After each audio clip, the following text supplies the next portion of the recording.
Assalomu alaykum hurmatli tinglovchilar. Bugun biz sizlar bilan bolalarni maktabga tayyorlash metodikasi fanidan navbatdagi ma'ruza mashg'ulotimizni o'tamiz. Mavzumiz bolalarni mehnat, malaka va ko'nikmalarini shakllantirish orqali maktabga tayyorlash. Reja mehnat tarbiyasining bola hayotidagi ahamiyati. Katta guruhda mehnatni tashkil qilish. Guruhlarda navbatchilikni tashkil qilish. Tayanch so'z va iboralar. Tayyorlov guruh, maktab ta'limi, psixologik, jismoniy, aqliy, ma'naviy yetukligi, so'z boylikligi. Mehnat tarbiyasi. Tarbiyaning muhim turi shaxsni shakllantirishning zarur shartlaridan biri bo'lgan pedagogik jarayon. Mehnat tarbiyasi kishidan ijtimoiy foydali mehnatga, ichki ehtiyoj, intizom, tartiblilik, tashkilotchilik, tashabbuskorlik, ishchanlik, ishning ko'zini bilish singari sifatlarni qaror toptirishiga xizmat qiladi. Mehnat inson ehtiyojlarini qondirishning birinchi va asosiy vositasi bo'lganligi uchun ham mehnat tarbiyasi tarbiyaning boshqa hamma turlaridan oldin paydo bo'lgan. Mehnat tarbiyasi g'oyat keng falsafiy pedagogik kategoriya bo'lib, mehnat ta'limi, kasbga yo'naltirish, politexnik ta'lim, kasb ta'limi singari tushunchalarni o'z ichiga oladi. Mehnat tarbiyasini berish hamma zamonlarda ham jamiyat taraqqiyotining asosi yoshlarni hayotga tayyorlashning eng muhim vositasi bo'lib kelgan. Shuning uchun ham barcha ilohiy kitoblar va hamma mutafakkirlar tomonidan yaratilgan bitiklar mehnat tarbiyasiga katta e'tibor berilgan. Lekin ularga materialist, moddiyligi, ya'ni farqli tarzda mehnat tarbiyasi deyilgan. Faqat jismoniy mehnatga doir ko'nikma va malakalarni shakllantirish ko'zda tutilmagan. Mehnat tarbiyasi avvalo oilada bola o'zini anglay boshlashi bilanoq amalga oshirila boradi. Jumladan, chaqaloqlik, go'daklik bosqichida mehnat tarbiyasi avvalo oilada bola o'zini anglay boshlashi bilanoq amalga oshirila boradi. Jumladan, chaqaloqlar go'daklik bosqichiga o'tishlari bilanoq ularga dastlabki mehnat tarbiyasi berila boshlaydi. Shunday qilinmasa, bola faqat iste'molchiga aylanib qoladi va natijada u noshud va yalqovligina emas, ma'naviyati kamtik shaxs ham bo'lib shakllanishi mumkin. Bolalarga mehnat tarbiyasi berishda bog'cha, maktab singari ijtimoiy pedagog muassasalar katta o'rin tutadi. Chunki bu muassasalarda mehnat tarbiyasi ilmiy asosda tegishli mutaxassislar tomonidan uyushtiriladi. Mehnat tarbiyasini tashkil etishdagi asosiy jihat shundaki, u bolalarning yosh xususiyatlari, ruhiy, aqliy va jismoniy imkoniyatlariga muvofiq bo'lishi lozim. Bolaning imkoniyatlaridan yengil mehnat tarbiyasi ularni zeriktirganligi kabi ularning imkoniyatlaridan og'ir topshiriqlar bolalarni bezdirishi mumkin. Mehnat tarbiyasini amalga oshirishda tizimli, intizomli bo'lishiga qat'iy amal qilishi lozim. Aks holda har bir qanday qobiliyatli bola ham yetarlicha mehnat tarbiyasi ola olmasligi mumkin. Mehnat tarbiyasi uchun maktab davri eng qulay fursatdir. Birinchi navbatda o'qish jarayonining o'zi og'ir, aqliy, jismoniy mehnatdir. Maktabga o'z vaqtida kelib ketish, o'qish, yozishni o'rganish, berilgan bilimlarni egallash uchun o'quvchilarda mehnat tarbiyasi berilgan bo'lishi lozim.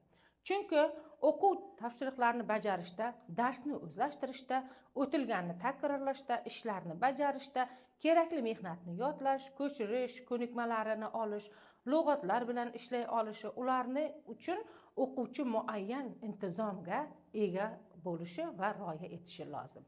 Tashkilotchilik qobiliyati va ishchanlik xususiyatlariga ega bo'lishi ham ishning ko'zini bilishi kerakdir. Mehnat tarbiyasida avval aytilgandek, mehnat ta'limi va kasbga yo'naltirish jarayonlarining ham o'rni juda katta. Chunki bu jarayonlarda o'quvchilar bevosita tegishli mehnat ko'nikmalarini egallashi va ularga mustaqil ravishda qo'llash bosqichini o'taydilar. Shuningdek, ular bu asnoda qaysi bir mehnat yo'nalishini o'ziga muvofiqroq ekanligini bilib oladilar. Shuning uchun ham mehnat tarbiyasi imkon qadar xilma-xil bo'lishi hamda o'quvchilarning aqliy, jismoniy imkoniyatlari va jinsiy xususiyatlariga muvofiq kelishi ham zarurdir. Ta'lim muassasalarida mehnat tarbiyasi ikki xil yo'nalishda amalga oshiriladi. Bolalarning o'zlarini mehnatga o'rgatish, kattalar mehnati bilan tanishtirish.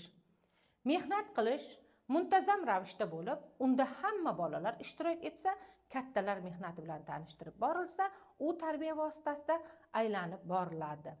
5-7 yoshli bolalar katta yoshlilar mehnatiga zo'r qiziqishi, biror mehnat jarayonini kattalar bilan birga qatnashishi yoki biror narsani mustaqil bajarish ishtiyoqini namoyon qiladi. Ularning faoliyatini maktab yoshligidanoq nisbatan anchagina maqsadga yo'naltirilgan e'tiborni hamma maqsadga qaratgandan iborat bo'ladi.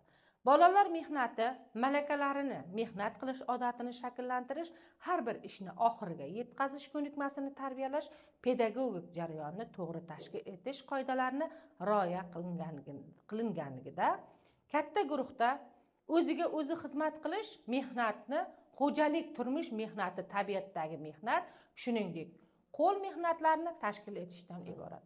Kun tartibiga ko'ra bolalar maktabgacha ta'lim muassasasida ta'lim-tarbiya dasturi asosida mehnat uchun nazarda tutilgan vaqtdan to'liq foydalanish, bolalarning mustaqil sport turlariga muntazam jalb qilish, mehnatning har xil turlarini tashkil etilar ekan, bolalar faoliyatining yakka va jamoa turlarida foydalanishdan iborat.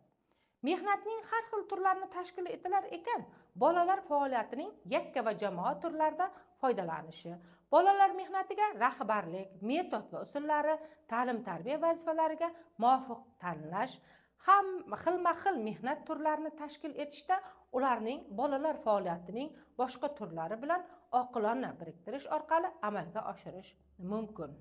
Har kun tartibiga guruhdagi barcha bolalar uchun va har bir bola uchun yakka mehnat nazarda tutish kerak. Bolalar to'g'ri tashkil etilgan mehnatdan katta quvonch his qiladilar. Katta maktabgacha yoshdagi tarbiya yoshdagi bolalarning kun tartibida o'ziga xizmat ko'rsatish mehnati sezilarli ularni egallaydi. Tarbiyachilar mustaqil yuvinishi, kiyinishi, ko'nikmasini shakllantirishni davom ettiradi. Ular bolalardan yuvinish, yechinish, ovqatlanish tartibini aniq bilishi, ularni o'z vaqtida va aniq bajarishlarini talab qiladi. Tarbiyachi bu shakllangan ko'nikmalardan bolaning o'zaro yordamlarini tashkil etish va axloqiy normalarni tarbiyalashda foydalanadi. O'z-o'ziga xizmatni yaxshi tashkil etish shartlaridan biri kun tartibini jarayonini izchil va bosqich o'tkazish va bunda barcha bolalarning ishtirok etishi, bolalar o'zlariga qulay talablarni tushunishlari va o'z burchlarini muntazam tarzda bajarishlari kerak bo'ladi. Katta maktabgacha tarbiya yoshidagi bolalarning o'ziga o'zi xizmatlarini tashkil etishda guruh tarbiyachisi bolalardagi malakani, hissiyotlarni, shunga muvofiq harakat usullarini eslatadi va shu orqali ularning e'tiborini jalb qiladi. Maktabgacha ta'lim tashkiloti yoshidagi bolalarni quyidagi mehnat turlariga jalb qilib boriladi. O'z-o'ziga xizmat qilish, tabiat quchog'idagi mehnat, xo'jalik, maishiy mehnati hamda qo'l mehnati. O'z-o'ziga xizmat qilish. Bolalar mehnatining bu turi unda bolalarni ilk yoshdan boshlab mustaqil ovqatlanishiga, yechinib kiyinishiga, o'yinchoqlarini tartib bilan yig'ib qo'yishiga o'rgatiladi. Bolalar mehnatining bu turi bolalarning tartibli, intizomli, odobli bo'lishiga undaydi. Mustaqillik sifatlarini rivojlantirib boradi. Shuning bilan bugungi navbatdagi ma'ruza mashg'ulotimiz tugadi. Hurmatli tinglovchilar, sizlarga topshiriq sifatida, mustaqil ta'lim topshiriq sifatida maktabgacha ta'lim yoshidagi bolalarning mehnat turlari va ularga qo'yiladigan talablar bilan tanishamiz hamda taqdimot tayyorlaymiz. Xayr, sog' bo'ling.